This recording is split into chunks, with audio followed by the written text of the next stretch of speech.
ధరణిని అడ్డుపెట్టుకొని దరిద్రపు దందా. బీఆర్ఎస్ పార్టీ కంటెస్టెడ్ ఎమ్మెల్యే కుమారుడిపై అవ్యాజ్యమైన ప్రేమ. ప్రభుత్వ భూమిని పట్టా చేసుకున్న ఐందల అభిషేక్ కేటీఆర్తో ఫైల్ ఫోటో అండి. ధరణిని అడ్డం పెట్టుకొని బీఆర్ఎస్ వాళ్ళు సంపాదించినంత నాకు తెలిసి ప్రపంచంలో ఎవరు సంపాదించరు. ప్రతి భూమి ఎక్కడ భూమి కనపడిద్దా అర్ధరాత్రిళ్ళు అపరాత్రులు కూడా వీళ్ళ రిజిస్ట్రేషన్లు అయిపోయినాయి. ఎన్నో ఏళ్ళ నుంచి వాళ్ళ పేరు మీద ఉన్న భూమి ఒక్కసారిగా వేరే వాళ్ళ పేర్లోకి మారిపోయింది. ఇవి మనం ధరణిని అడ్డం పెట్టుకొని చూసాం. అయితే ఇక్కడ వెరైటీ స్టోరీ అనమాట. చూడండి ఒకసారి. ఇలా బీఆర్ఎస్ వాళ్ళ కంటెస్టెడ్ ఎమ్మెల్యే కుమారుడు ఐందల కృష్ణకుమారుడు అభిషేక్ పేరుపై ప్రభుత్వ భూమిని పట్టా చేసిన వైనం. దర్జాగా అక్రమ దందా చేసుకున్న సీసీఎల్ఏ ప్రధాన కమిషనర్. గంధంగూడలో కోట్ల విలువైన భూమికి ఎసరు పెట్టిన అక్రమార్కులు. ధరణిలో మార్పుల చేర్పుల ప్రక్రియకు కేవలం కలెక్టర్ కమిషనర్లకి అవకాశం. ధరణి పోర్టల్లో కలెక్టర్ కమిషనర్ తంపెట్టకుండా రికార్డు మారే ప్రసక్తే లేదు. ఇదేగా మనం మొత్తుకుంది. గతంలో ఈ కలెక్టర్ అమయ్ కుమారు కమిషనర్ నవీన్ మిట్టలు కలిసి అర్ధరాత్రులు కూడా తంబెట్టి మార్చేశారు వీళ్ళు. ప్రభుత్వ భూమిని పట్టా భూమిగా మార్చిన కలెక్టర్ కమిషన్లపై కేసులు ఎక్కడా? ఇదే కదా ధరణి మొత్తంలో ధరణి జరిగిన కుంభకోణాలు స్కాముల మొత్తం పైన కాంగ్రెస్ పార్టీ ఒక రిపోర్ట్ రెడీ చేసింది. కానీ ఇంతవరకు ఆ రిపోర్ట్ బయటికి రాలేదు. ఆ రిపోర్ట్లో ఎవరిపైన కేసులు ఫైల్ కాదు ఇంతవరకు. మరి ఏం ఆశ్చర్యమో ఇది. నకిలీ పత్రాలు సృష్టించిన కబ్జాదారులపై మాత్రమే కేసులు పెట్టారు. గడ్డిపేట పోలీస్ స్టేషన్లో ఫిర్యాదు చేసిన తహసీల్దార్ శ్రీనివాసరెడ్డి. ఇదే తరహా వ్యవహారంలో నల్గొండ జిల్లాలో ధరణి అక్రమాలకు పాల్పడ్డ అధికారులను అరెస్ట్ చేసి జైలుకు పంపిన ప్రభుత్వం. కమిషనర్ నవీన్ మిట్టల్ కలెక్టర్ కలిసి రికార్డులు ట్యాంపరింగ్ చేస్తే కేసులుండవా? వీరు అక్రమాలు చేస్తే కేసులు పెట్టద్దు, జైలుకు పంపడం ఉండవనే చట్టం ఏమన్నా ఉందా? ముఖ్యమంత్రి రేవంత్ రెడ్డి సార్, ఇదిగో ఆధారం. మీ ప్రభుత్వం అవినీతికి తావివదని రుజువు చేయండి. ఎందుకంటే మేము చాలా క్లియర్గా ఆధారాలు సహా చెప్తున్నాం ఇక్కడ ఏం జరిగింది ఏంటి అని. మరి ఇప్పటికైనా మీ యొక్క నిజాయితీ నిరూపించుకుంటారనుకుంటున్నాం రేవంత్ రెడ్డి గారు. మరి ఏం చేస్తారో చూద్దాం. మనం ఒకసారి పూర్తి వార్త చూద్దాం. ప్రభుత్వం ఎంత కఠినంగా వ్యవహరిస్తున్నా, చట్టాలను పటిష్టంగా మారుస్తున్నా అధికారులు ఎలాంటి మార్పే రావటం లేదు. దీనికి కారణం ఏంటి? వీరికి చట్టాలపై ప్రభుత్వాలపై భయం లేకపోవటమే. ఏదైనా జరిగితే కోర్టులు ఉన్నాయి, చట్టంలో లొసుగులతో అక్కడ తేల్చుకుంటా అన్న ధైర్యం కూడా కావచ్చు. ప్రజల కోసం పనిచేస్తున్న ప్రభుత్వాలకు మూల స్తంభాలుగా నిలుస్తూ ప్రభుత్వ పథకాలను సవ్యంగా ప్రజలకు అందేలా చూడవలసిన బాధ్యత అధికారులపై ఉంటుంది. మరి ముఖ్యంగా బ్యూరోక్రాట్స్గా పిలువబడుతున్న అధికారులు ఎంతో చిత్తశుద్ధితో పనిచేయాల్సి ఉంటుంది. వారే అడ్డదారులు తొక్కుతుంటే ఇక అభివృద్ధి ఎలా సాధ్యమవుతుంది? ప్రభుత్వ పనితీరును గాడిలో పెట్టాల్సిన గురుతర బాధ్యత కలిగిన ఐఏఎస్, రెవెన్యూ అధికారులు చేసిన అక్రమ భూదందా విస్తృతపోయేలా చేస్తూ నేడు రాష్ట్ర వ్యాప్తంగా చర్చనీయాంశంగా మారింది. వారెవరో ఈ పాటికే మీకు అర్థమయ్యి ఉంటుంది. ఎన్నోసార్లు ఆధారాలతో వెలువ తీసుకొచ్చింది ఆదాం హైదరాబాద్. అయినా అధికారుల్లో నేటికి మార్పు రాకపోవటం దురదృష్టకరం. ప్రభుత్వం మారింది కానీ అధికారులు వాళ్లే ఉన్నారు. వీళ్ళు కాంగ్రెస్ పార్టీకి సపోర్ట్ చేయట్లేదు. గత పాలకులకి గతంలో వీళ్ళకి ఎవరెవరైతే పెంచి పోషించారో వాళ్ళనే వీళ్ళు కూడా చూసుకుంటున్నారు. ఇది వేల కోట్ల విలువైన ప్రభుత్వ భూమి. ఈ భూమిపై గత బీఆర్ఎస్ ప్రభుత్వంలో కంటెస్టెడ్ ఎమ్మెల్యే అతని కుమారుడు అభిషేకుల కన్నుబడింది. వీరికి బ్యూరోక్రాట్స్గా వెలగబెడుతున్న ఇద్దరు ఐఏఎస్ అధికారులు కొమ్ము కాశారు. వివరాల్లోకి వెళ్తే రంగారెడ్డి జిల్లా గండిపేట మండలం గంధంగూడలో వేల కోట్ల విలువైన 9 ఎకరాల 36 గుంటల ప్రభుత్వ భూమి కలదు. రంగారెడ్డి జిల్లాలో గతంలో విధులు నిర్వర్తించిన జిల్లా కలెక్టర్ అమయ్ కుమార్, సీసీఎల్ కమిషనర్గా విధులు నిర్వర్తించిన నవీన్ మిట్టల్ కలిసి ధరణి పేరుతో వేల కోట్ల విలువైన ఈ భూమికి ఎసరు పెట్టారు. బీఆర్ఎస్ ప్రభుత్వంలో భూ కబ్జాలు చేయుటకు, కోట్ల విలువైన భూములను కొల్లగొట్టకు మాత్రమే ధరణి పోర్టల్ తీసుకొచ్చింది. దీన్ని తమకు అనుగుణంగా మలుచుకున్నారు కొందరు. ధరణిని అడ్డుపెట్టుకొని అధికారులు సైతం బరి తెగించి ప్రభుత్వ భూములు సొమ్ము చేసుకున్నారని, అడ్డమైన అక్రమాలకు తెగబడ్డారనే వెల్లువెత్తిన ఆరోపణలను నేడు నిజమవుతున్నాయి.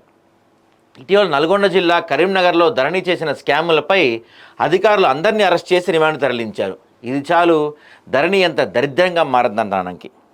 అయితే ఇక్కడ విషయానికి వస్తే రబియా సుల్తాన్లతో పాటు మరికొంతమంది కలిసి ఎండి మజీరుద్దీన్ ఖాన్ పేరుతో రంగారెడ్డి జిల్లా స్పెషల్ ట్రిబ్యునల్లో ఫైల్ నెంబర్ C/8864/2006 అనే ఫ్యామిలీ మెంబర్ సర్టిఫికేట్ సృష్టించింది.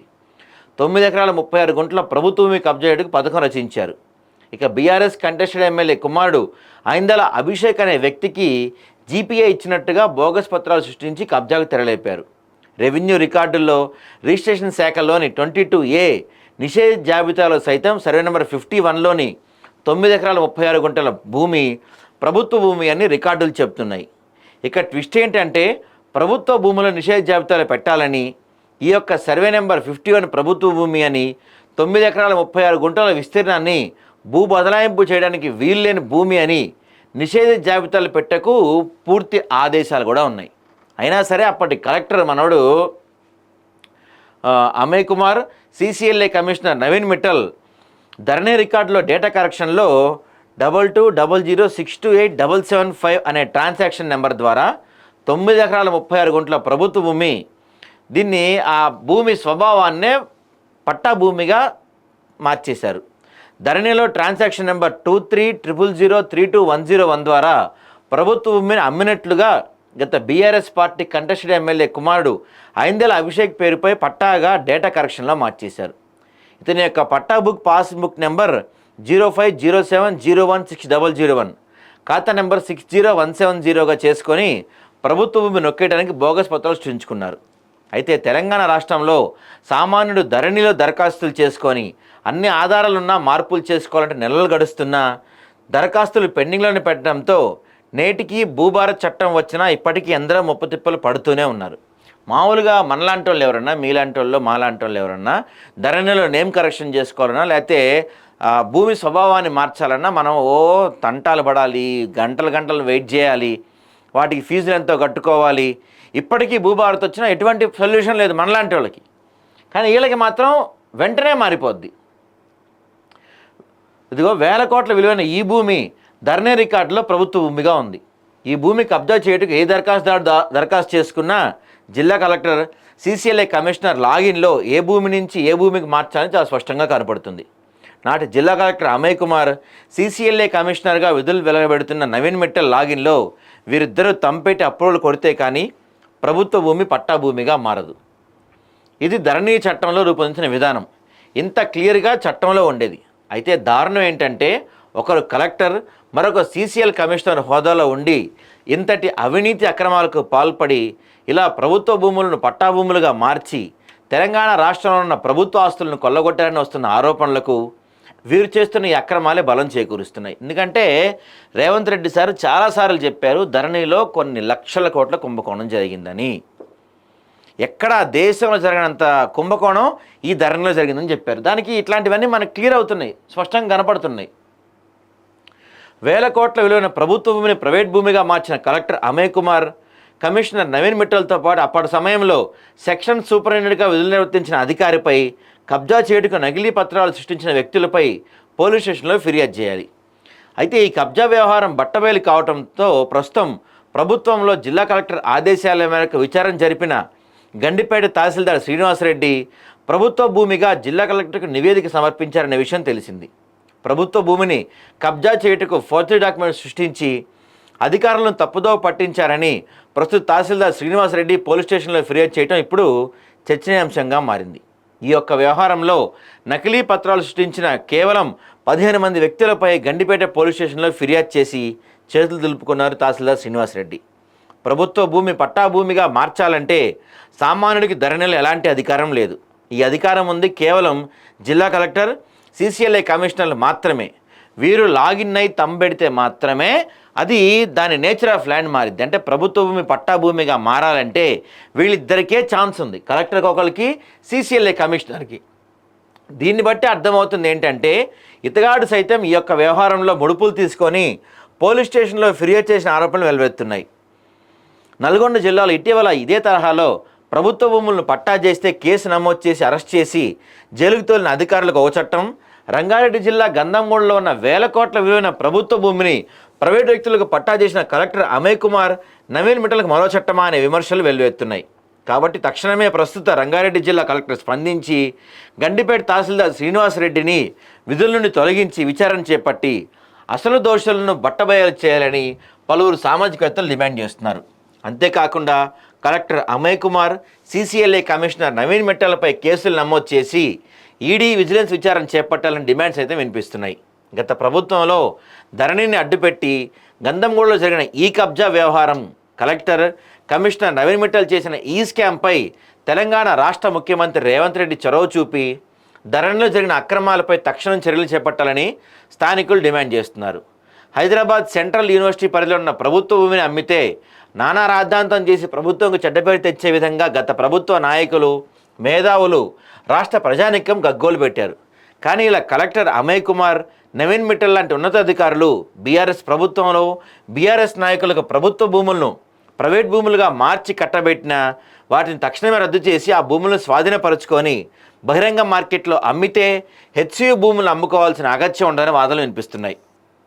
కాబట్టి ముఖ్యమంత్రి రేవంత్ రెడ్డి గారు గండిపేట తహసీల్దార్ శ్రీనివాసరెడ్డి వ్యవహారంతో పాటు collector Amay Kumar, CCLA commissioner Naveen Mittal చేసింది ముమ్మాటికి రికార్డ్ ట్యాంపరింగ్ కిందకే వస్తుంది. కనుక తక్షణమే ఈ అధికారులపై చర్యలు చేపట్టి ఆదేశాలు జారీ చేయాలని ఉంది. సో నవీన్ మిట్టల్ వెనక ఎవరున్నారు, ఏ ధైర్యంతో అక్రమాలకు పాల్పడ్డారు, ఈడీ, సిబిఐ లాంటి సంస్థలున్నా డోంట్ కేర్ అంటూ వ్యవహరిస్తుంటో అటు కేంద్రంలో ఇటు రాష్ట్రంలో ఈ అధికారికి అండగా ఉన్నది ఎవరు, రికార్డ్ ట్యాంపరింగ్ చేయడంలో వీరు చేస్తున్న వ్యవహారం ఇదే తరహాలో గండిపేట మండలంలో చేసిన మరిన్ని భారీ కుంభకోణాలు, వీళ్ళందరితో పాటు ఒక బడా నిర్మాణ సంస్థ ఫినిక్స్ చేస్తున్న కబ్జా వ్యవహారాన్ని అతి తొందరలో మీ ముందుకు తేబోతుంది ఆదా హైదరాబాద్. ఇక్కడ ప్రభుత్వ భూమి పట్టా భూమిగా మారాలంటే చాలా క్లియర్గా కలెక్టరు తర్వాత కమిషనర్ లాగిన్ అయ్యి వాళ్ళిద్దరు తంబెడితేనే మారుతుంది. మరి వీళ్ళిద్దరి ప్రమేయం లేకుండా ఎలా మారిపోయింది అంటే అది ఇంపాసిబుల్. ఖచ్చితంగా వీళ్ళిద్దరూ గత బీఆర్ఎస్ హయాంలో ఒక కంటెస్టెడ్ ఎమ్మెల్యే కొడుకుతో కలిసి చేసిన ఒక బడా దగా ఇది, 1000 కోట్ల దగా ఇది. మరి ఇంత ఆధారాలు సహా మనం ప్రభుత్వం ముందు పెడుతున్నా, ఇంత క్లియర్ పిక్చర్తో మనం ప్రభుత్వం ముందు తీసుకొని ఎందుకు చర్యలు తీసుకోవట్లేదు రేవంత్ రెడ్డి గారు? ఇలాంటి వాటిపైన చర్యలు తీసుకుంటే అలాంటి హెచ్సి భూములను అమ్ముకోవాల్సిన దౌర్భాగ్యం ప్రభుత్వానికి ఉండేది కాదు కదా. మరి ఇప్పటికైనా చర్యలు తీసుకుంటారా లేదో చూడాలి మరి మనం.